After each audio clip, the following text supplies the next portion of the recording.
ఈ సంవత్సరం కూడా తెలియకుండానే టైం అంతా వేస్ట్ అయిపోయింది కదా! అయితే ఇప్పుడు నేను చెప్పేది జాగ్రత్తగా విను. లైఫ్‌లో మనం కోరుకున్నది ఏది అంత ఈజీగా రాదు. ఎందుకంటే లైఫ్ అనేది బ్యాటిల్ గ్రౌండ్ లాంటిది. ఇక్కడ ఏది కావాలన్నా ఒక యుద్ధమే చేయాలి. అయితే ఈ యుద్ధంలో గెలిచేవాడికి, ఓడిపోయేవాడికి తేడా ఏంటో తెలుసా? డిసిప్లిన్. ఇదే నిన్ను లైఫ్‌లో ఎంత దూరమైనా తీసుకెళ్తుంది. ఏదైనా సాధించేలా చేస్తుంది. ప్రతి న్యూ ఇయర్‌కి ఏదో ఒక రెజల్యూషన్ పెట్టుకుంటావు కదా! అవన్నీ రెజల్యూషన్స్ లాగానే మిగిలిపోవడానికి రీజన్ ఈ డిసిప్లిన్ లేకపోవడమే. అట్లీస్ట్ ఈ 2025లో అయినా ఈ తప్పు రిపీట్ చేయొద్దు. ఒక్కటి గుర్తుంచుకో, లైఫ్‌లో గెలిచిన వాళ్ళందరూ మోస్ట్ టాలెంటెడ్ ఏం కాదు. They are the most disciplined అంతే. ఈరోజు నువ్వు ఎలా ఫీల్ అవుతున్నావు అన్నది అసలు మ్యాటరే కాదు.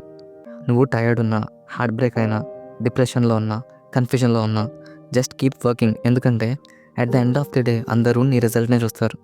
దానికి డిసిప్లిన్ చాలా అవసరం. ఈ డిసిప్లిన్ కూడా బాడీలో ఒక మజిల్ లాంటిది. దాన్ని ఎంత బాగా ట్రైన్ చేస్తే అది అంత బాగా డెవలప్ అవుతుంది. అయినా నువ్వు ఇలాగే కూర్చొని మొబైల్ స్క్రోల్ చేస్తుంటే ఏం మారదు. ఇప్పుడు నువ్వు లీడ్ చేస్తున్న ఈ లైఫ్‌ని మార్చుకోవాలి అంటే షార్ట్ కట్స్ కోసం వెతుక్కోవడం మానేయి. ముందు నీ కంఫర్ట్ జోన్ నుంచి బయటకు రా. ఛాలెంజెస్‌ని ఫేస్ చేయి. నీ మైండ్ చెప్పినట్టు వినడం కాదు, నీ మైండ్‌ని నీ కంట్రోల్‌లోకి తెచ్చుకో. మిగతా వాళ్ళందరి గురించి తర్వాత, ముందు నిన్ను నువ్వు అర్థం చేసుకో. బౌండరీస్ అన్నీ చెరిపేసి నీ ట్రూ పొటెన్షియల్ ఏంటో అది తెలుసుకో.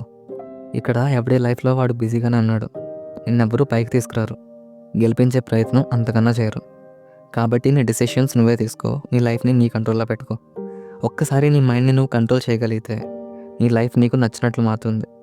ఇలాంటి ఒక ఆపర్చునిటీని మళ్ళీ చూద్దాం, మళ్ళీ చూద్దాం అని నెక్స్ట్ ఇయర్ వరకు వాయిదా వేస్తే ఇప్పుడు ఎలా ఉన్నావో అప్పుడు కూడా అలానే ఉంటావు.